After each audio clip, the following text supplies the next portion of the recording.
Hello Greenstylers, Cynthia here today with a sewing tutorial for Greenstyle's new Birdie top. The Birdie top creates your traditional standard golf top, but there are so many options in here that make it incredibly versatile. In this video, we'll be making a sleeveless top with FBA front, stand-up collar, zipper front closure, and the bottom will be finished with a hem. But keep an eye out here for another Birdie top video showing different options. We suggest a mid-weight knit with spandex or lycra with at least 25% horizontal and 10% vertical stretch. And here are the pieces you'll need to cut. Cut one of piece B1 on the fold. You can choose either the FBA or regular front version. If choosing the FBA, cut on the inner dart line and trace the outer dart line, making sure to note the bust point. For the sleeveless option, cut the inner dotted line. For the zipper front option, trace the zipper stitch line, that is the inner dotted line at the center top of the shirt. I recommend tracing it onto the wrong side and right side of the fabric. Also, make sure to mark the notches near the bottom of the shirt. Choose between 3 length options. The option shown here is the middle or low hip length. Cut one of piece B to the back on the fold. Again, the inner dotted line is the sleeveless cut line. Transfer the notch at the center of the neck as well as along the side seam. If you're doing sleeves, transfer the sleeve opening notches as well. Cut 2 of piece C4, the stand-up collar, as mirror images. Make sure to transfer the notch from the pattern piece onto your fabric. Cut 2 of piece C3, the sleeveless arm side band. For this version, you'll need to cut some interfacing. C4, the stand-up collar, cut 1, and B5, the bodice interfacing, cut 1 as well. You'll also need a 10-inch non-separating zipper.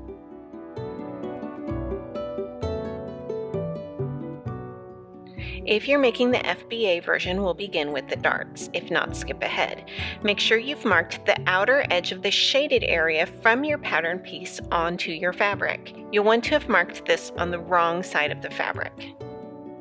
Now with right sides together, fold the dart in half so that the raw edges of the dart are aligned. The shaded area on the pattern piece is your seam allowance, so the line that you've drawn, the outer edge of the shaded area, is your stitch line. Find and mark the point of the shaded area from your pattern piece. This will be the point of your bust dart.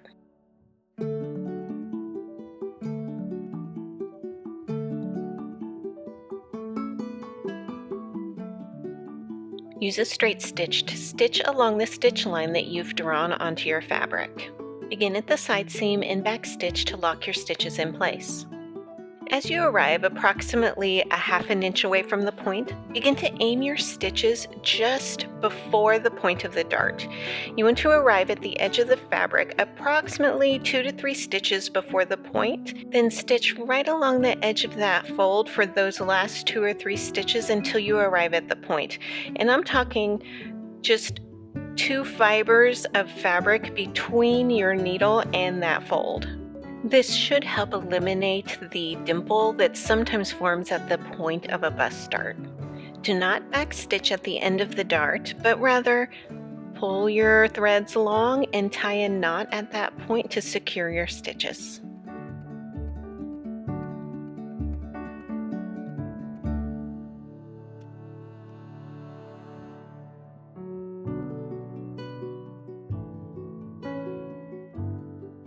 Repeat for the other bust dart and then press the bulk of the darts down. Make sure to test the heat of your iron onto your fabric first to make sure that you don't melt or make any unwanted marks on your fabric. Then carefully press the bulk of that dart down, manipulating the fabric so that you don't press any folds into it, especially near the tip.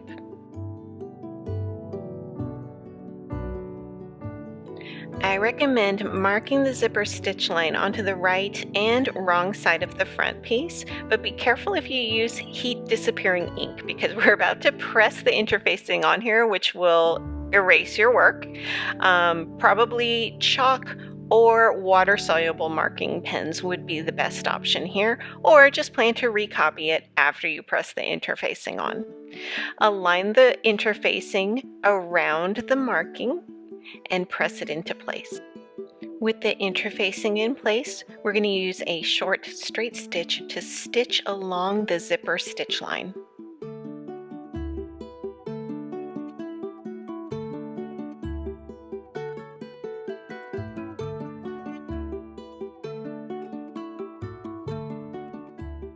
Leave the needle down at the corners as you lift the foot to turn the fabric.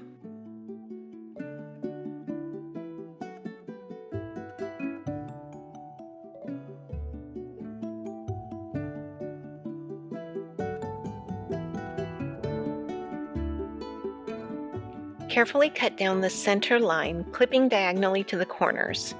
I've drawn a line here to give you a visual of what I'm about to do. As you get down to the corners, be very careful to get as close to the corners as possible without clipping the stitches.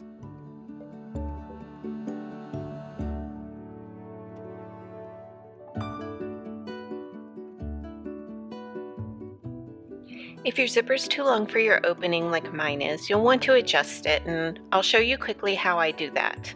First, measure 3/8 of an inch above the top of the zipper stop. This will give you your seam allowance for when you stitch the top of the shirt.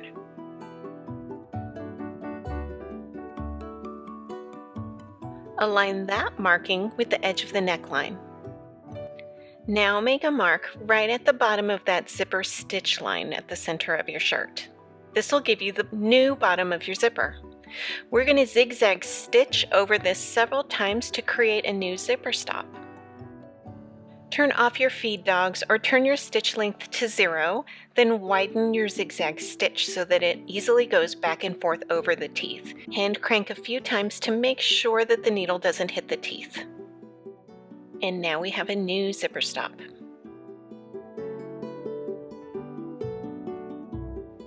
Use a hand needle to pull those stitches toward the back and tie knots to secure your stitches. Now cut off the excess zipper tape, leaving about 1/2 an inch below your new zipper stop. Use a pair of old scissors or needle nose pliers to break off the excess teeth at the bottom of the zipper tape. Snip off the excess zipper tape at the top of the zipper, making sure to leave at least 3/8 of an inch for your seam allowance. And now back to the tutorial.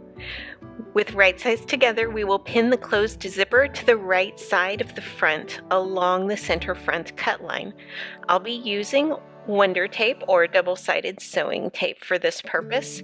So right now I am just applying the double-sided tape to the right side of the zipper tape along the outer edges. I really like using this tape for zippers because it prevents the fabric from slipping around as you stitch, so that you know exactly what your zipper is going to look like after it's sewn in place.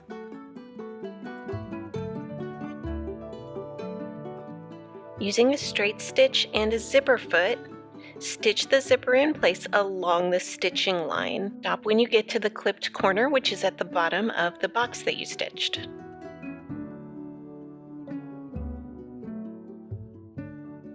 And here's a better view of my second stitch line. You can see that it's slightly off of, but for the most part stays very close to the original stitch line. Now we'll stitch the second side of the zipper. It can be a little tricky getting that pinned in place. Just make sure that it is right sides together with the front of the shirt, and you'll need to tuck the bottom portion of the zipper through that opening and toward the wrong side of the shirt. You may have to fiddle with it a little bit to get it all lined up just how you like it, but you will get there.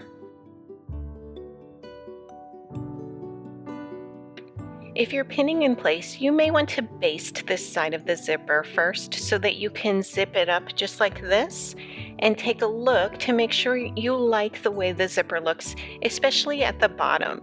This is really easy to do with that Wonder tape, and you can see the bottom of my zipper is a little bit crooked, and so I'm going to go ahead and fix that before I stitch.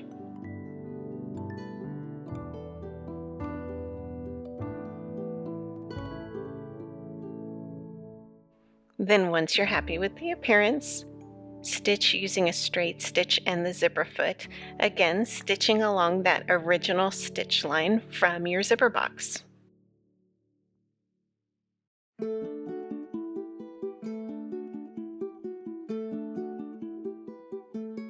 Now the left and the right of the zipper are stitched, but the bottom is not. Lay your shirt out on the table with right side facing up like so, and lift up the bottom to expose the bottom of the zipper tape. And there you will find underneath the interfacing that tiny little triangle that you snipped when you snipped the original stitch line box. We're going to stitch that little triangle right along that original stitch line to the zipper tape. If you still have some teeth left on your zipper tape like I do, you want to be very careful that you hand crank your sewing machine or just stitch very slowly and carefully so that you don't break your needle on those zipper teeth.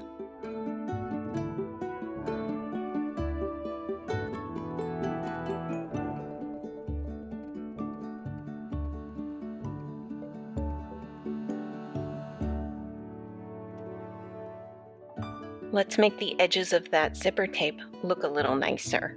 I'm using a 1/2 inch twill tape. I bought this roll from Wawa and it'll probably last me a lifetime. You can also use ribbon that'll leave a really nice finish on the inside. Cut a length, the length of your zipper tape, and pin to either side of the zipper tape. Pin only to the zipper tape on both sides. You are not pinning through the front of the shirt. Stitch using a straight stitch. You can leave your zipper foot on at this time or switch out to your regular foot.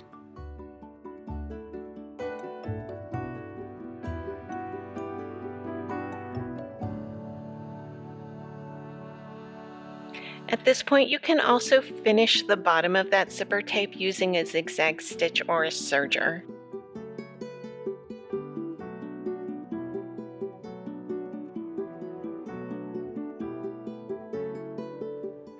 Now top stitch 1/4 inch away from the zipper on each side and around the bottom. I like to draw my stitch line along the bottom to help with accuracy.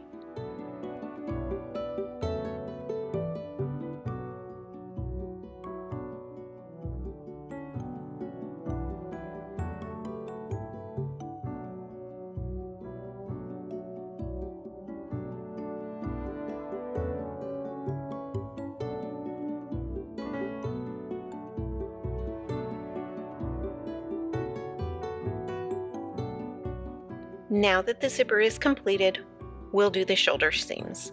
With the front and the back laying face up on your table, flip the back onto the front piece, align at the shoulder seams, pin or clip in place, and stitch with a stretch stitch or serger and a 3/8 inch seam allowance.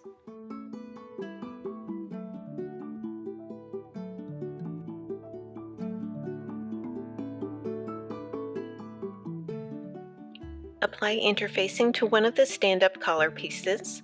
For the remaining collar piece, fold up the bottom edge 3/8 of an inch and press well.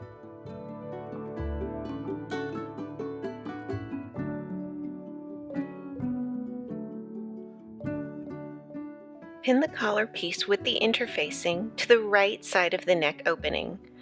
We'll be pinning the edge with the notch. The collar should extend 3/8 of an inch past the zipper edge on both sides. Match center notches and then add as many pins or clips as needed before stitching into place.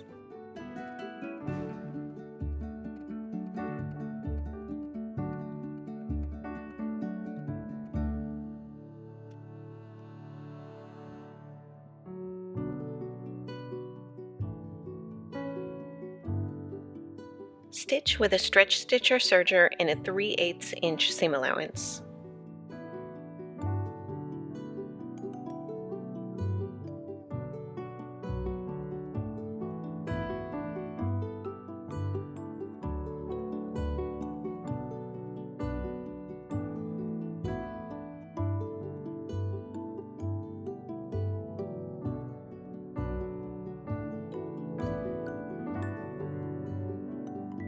Now press the collar and seam allowance up and away from the bodice.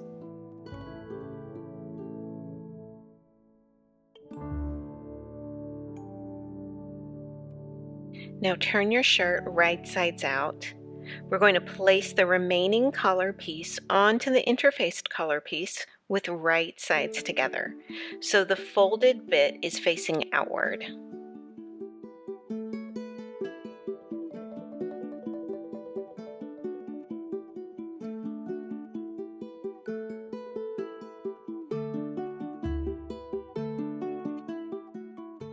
Stitch around the upper edge using a straight stitch. And remember how the collar extended 3/8 of an inch past that zipper edge? This is where we'll use that. Your stitch line will be as close to that zipper tape as possible so that we have a nice finished edge right above that zipper stop.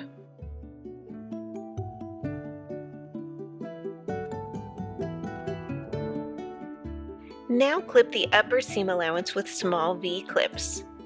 Add more frequent clips where the collar is curved, and be very careful to not clip through the stitching.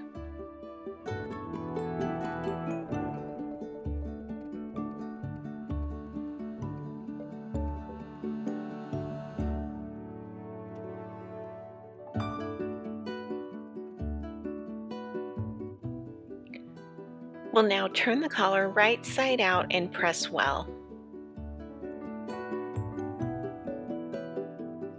The inside collar is already folded under 3/8 of an inch, so it looks finished, but it is not attached. We'll need to top stitch in order to finish it on the inside. You can use pins on the right side and then stitch, or you can use this wash away adhesive tape to hold it all in place, which is definitely my preference. Another really effective method, which I would prefer over pinning from the outside, would be to use a basting stitch along that inner collar to hold it all in place before you top stitch. Use a long straight stitch to top stitch.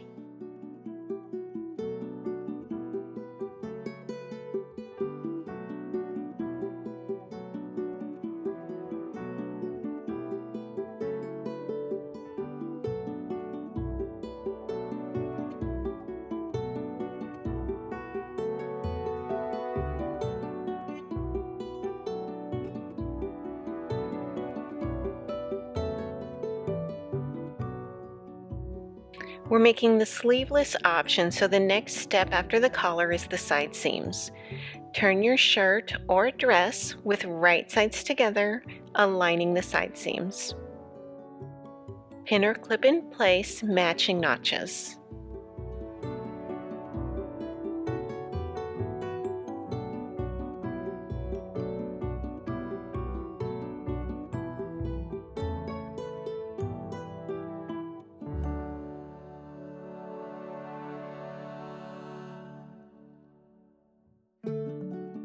Then stitch using a stretch stitch or serger in a 3/8 inch seam allowance.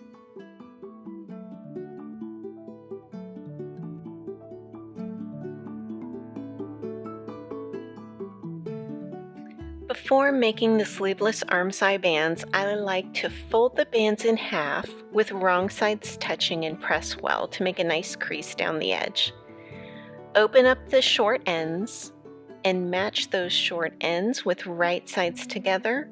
We'll stitch in place using a 3/8 inch seam allowance and a stretch stitch or serger in order to make a loop. Now we'll refold along the long edges. I'm just going to snip into this seam allowance so that I can nest the two halves of that seam allowance next to each other. That way I won't have one big bulky seam allowance inside of my band. See how one goes up and the other goes down? Then I'll fold them in half and they'll just be right nested next to each other. Now we have a nice folded band. Mark the quarter points on the band and on the arm side opening. The seam on the band will match with the underarm seam, side seam on the shirt. Pin them in place with right sides touching.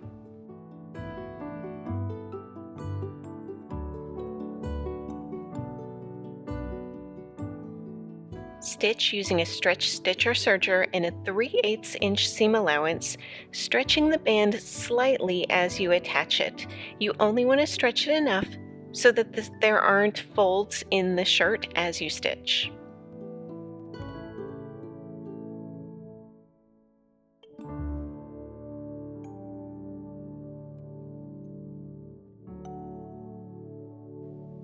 Press the seam allowance away from the band and toward the bodice.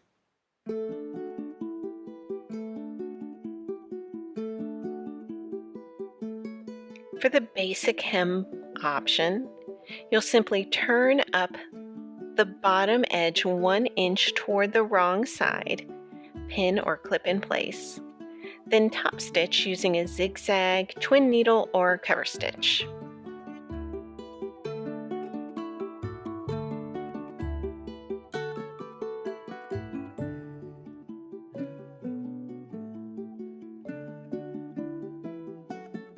And with that, you are done. Congratulations on completing your birdie shirt, and keep an eye out on our channel for my next birdie video, where I'll be making the traditional polo collar with button-up front, dress with side slit and sleeves. Until then, happy sewing from me and all of us at Greenstyle.